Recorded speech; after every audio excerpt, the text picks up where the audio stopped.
নমস্কার বন্ধুরা, আমি জ্যোৎস্না মল্লিক। আমার পল্লীজননী কুক সেন্টারে সবাইকে জানাই স্বাগত। আজকে তোমাদের সাথে এই ইলিশ মাছের একটা রেসিপি তোমাদের সাথে শেয়ার করব।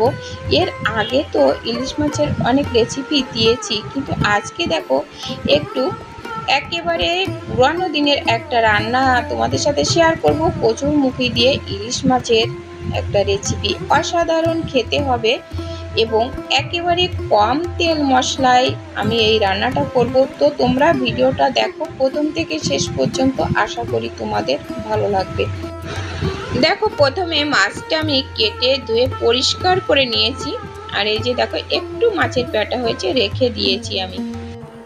এবার প্রথমে দেখো মাছে পরিমাণ মতো লবণ হলুদ মাখিয়ে নেব। তো আগের থেকে একটু লবণ হলুদ মাখিয়ে নিলে মাছের ভিতরে ঢোকে আর সে মাছটা খেতে কিন্তু ভালো লাগে। আর এই যে দেখো, এই মাছে কিন্তু ডিম হয়নি, ডিম হলে কিন্তু সে মাছ খেতে ভালো লাগে না। এরকম একটু পেট চওড়া ধরনের মাছ হলে, মাছটা ছোট হলেও কিন্তু মাছে কিন্তু বিশাল স্বাদ হয়েছিল।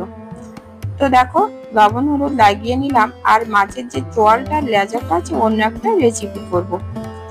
তো দেখো এখানে কচুরমুখী নিয়ে নিয়েছি। কচুরমুখী গুলো কিন্তু একটু সেদ্ধ করে নিয়েছি। তো হালকা একটু সেদ্ধ করে নিয়ে একটু বেছে নেব, তাহলে একটু তাড়াতাড়ি হয়ে যাবে।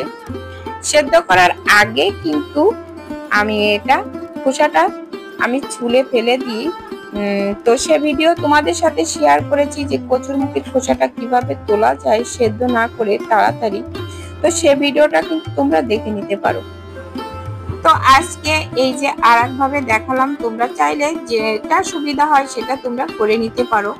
এই যে দেখো, আমার কিন্তু আবার একটু বেশি সেদ্ধ হয়ে গেছে, যেহেতু প্রেসার কুকারে দিয়েছিলাম বুঝতে পারিনি, আমি অন্য কাজে ছিলাম এই জন্য।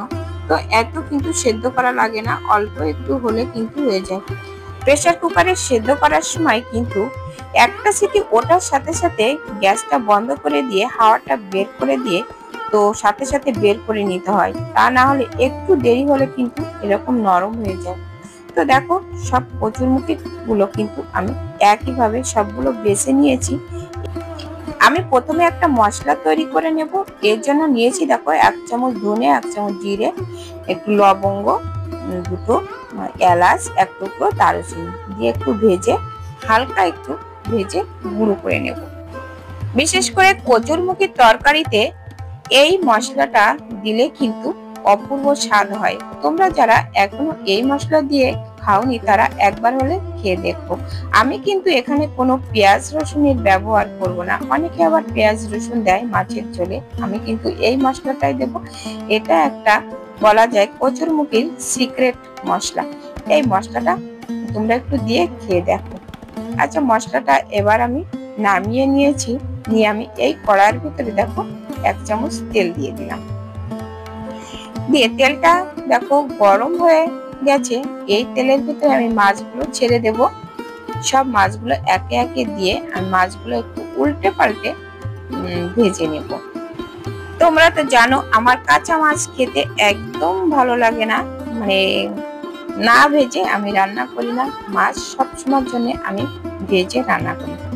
আর মাছ ভাজার সময় কিন্তু আমি হলুদও বেশি ব্যবহার করি না, কোনো তরকারিতে আমি বেশি হলুদ ব্যবহার করি না। মানে আমার যতটুকু প্রয়োজন ততটুকুই। অনেকে আছে যে খুব কালার করবে, আমি ওই সমস্ত কালার একটু কম করি, তো রান্নাটা এত সুন্দর হবে তো তোমরা ভাবতেই পারবে না। এই যে দেখো, আর মাছটা দেখো কত তেল বের হয়েছে। আমি কিন্তু 1 চামচই তেল দিয়েছিলাম। আর ওই যে মাছের পেটাটা আছে না, ও পেটাটা আমি একটু পেঁয়াজ দিয়ে ভেজে নেব। মাছের পেটাটা ভাজার সময় পেঁয়াজ দেবো আর শুকনো লঙ্কা দিয়ে ভেজে নেব। তো দেখো কত তেল বের হয়েছে। বলে না মাছের তেলে মাছ ভাজা, তো মাছের তেলে মাছ ভাজা হয়ে যাবে, দেখো রান্নাও হয়ে যাবে, আবার ওদিকে মাছের পেটাটাও ভেজে নেওয়া যাবে। এবার দেখো মাছগুলো আমি হালকা লাল লাল করে আমি ভেজে তুলে নিচ্ছি। দেখো মাছ দেখতে কি সুন্দর লাগছে, অপূর্ব লাগছে কিন্তু। তো বন্ধুরা, তোমাদের কেমন লাগে আমার রান্নাগুলো বলো, একটু কমেন্ট করে জানিও। নতুন বন্ধুদেরকে অনেক অনেক ভালোবাসা। এই যে দেখো, এবার পেঁয়াজগুলো তেলের ভিতরে দিয়ে দিলাম, ওই মাছের তেলের ভিতরে দিয়ে আমি কিন্তু এবার মাছের ওই প্যাটাটা ভেজে নেব। মাছের ওই প্যাটা খেতে কিন্তু আমার ভীষণ ভালো লাগে। তোমরা কে কে খেতে ভালোবাসো একটু কমেন্ট করে কিন্তু জানিও।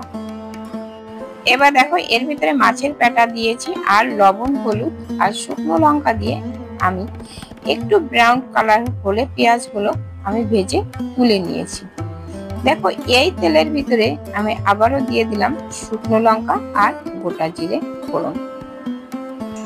এর ভিতরে দিয়ে দিলাম এবার সেদ্ধ করে বেঁচে রাখা কচুরমুখিগুলো। এবার দেখো কচুরমুখিগুলো দিয়ে এবার একটু নেড়ে চেড়ে এর ভিতরে দিয়ে দেব পরিমাণ মতো লবণ। এবার দেখো স্বাদ মতো লবণ দিয়েছি। এবার দিয়ে দিলাম পরিমাণ মতো হলুদের গুঁড়ো। হলুদের গুঁড়ো কিন্তু আমি খুব বেশি ব্যবহার করি না, যেহেতু অত হলুদ হলে রং বেশি হয়ে গেলে খেতেই পারে না, বাড়ির সবাই বলে যে হলুদের বেশি হয়ে গেছে, তো একটু কম দেওয়ার চেষ্টা করি।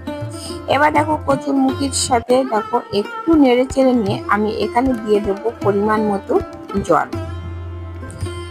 জলটা দিতে হবে যেটুকু ঝোল রাখতে হবে তার থেকে অল্প একটু জল দিতে হবে বেশি, তার কারণ ঝোলটা একটু ফুটবে, তো একটু বেশি দিতে হবে, খুব বেশি দেওয়া লাগবে না। এবার দেখো পরিমাণ মতো ঝোলটা দিয়ে আমি একটু ঢাকা দিয়ে রাখলাম। এই যে দেখো ঝোলটা ফুটছে, ফোটা পর্যন্ত অপেক্ষা করতে হবে। এই যে দেখো আমি কিন্তু কাঁচা লঙ্কা দিয়ে দিয়েছি, হচ্ছে সেটা আমার বলতে খেয়াল নেই যে দেখো আমি কিন্তু কাঁচা মরিচও দিয়ে দিয়েছি। এবার মাছগুলো সব দিয়ে দিলাম। আর এই যে দেখো ভেজে রাখা সেই সিক্রেট মশলাটা, এই মশলাটা দিলে তরকারির স্বাদ কিন্তু দ্বিগুণ বেড়ে যাবে। যে দেখো এবার আমি এই ঝোল দিয়ে একটু গুলে নিলাম, মশলাটা নিয়ে এই ঝোলের ভিতরে দিয়ে দিলাম। তো একটু পাতলা রাখতে হবে, তা না হলে কিন্তু যে কচুরমুখিতে টেনে নিয়ে যে ঘন হয়ে যাবে ঝোলটা। এই ইলিশ মাছের এই রেসিপিটা খেতে তো দারুণ লাগে। তো বন্ধুরা এবার এই মশলাটা এবার দিয়ে আমি একটু অপেক্ষা করব, অন্তত 2 থেকে 3 মিনিট অপেক্ষা না করলে কিন্তু মাছের ভিতরে কোনো মশলা ঢুকবে না, তো খেতে কিন্তু অপূর্ব হবে। এইভাবে রান্না করি। আজকের এই রেসিপি ইলিশ মাছ দিয়ে কচুরমুখির মজাদার একটা রেসিপি তোমাদের কাছে কেমন লেগেছে বন্ধুরা কমেন্ট করে জানাতে কিন্তু ভুলো না। আর একটা লাইক দিতে ভুলে গেলে একটা লাইক করে দিও, আর বন্ধুদের সাথে শেয়ার করো। নতুন বন্ধুরা আমার চ্যানেলটাকে সাবস্ক্রাইব করে পাশে থাকা বেল আইকনটিতে ক্লিক করে রেখো, তাহলে পরবর্তী ভিডিও আপলোড হলে নোটিফিকেশন অতি সহজে পৌঁছে যাবে। আজ এ পর্যন্ত, দেখা হবে পরবর্তী ভিডিওতে পরবর্তী কোনো রেসিপিতে। ততক্ষণে তোমরা ভালো থেকো, সুস্থ থেকো। নমস্কার বন্ধুরা।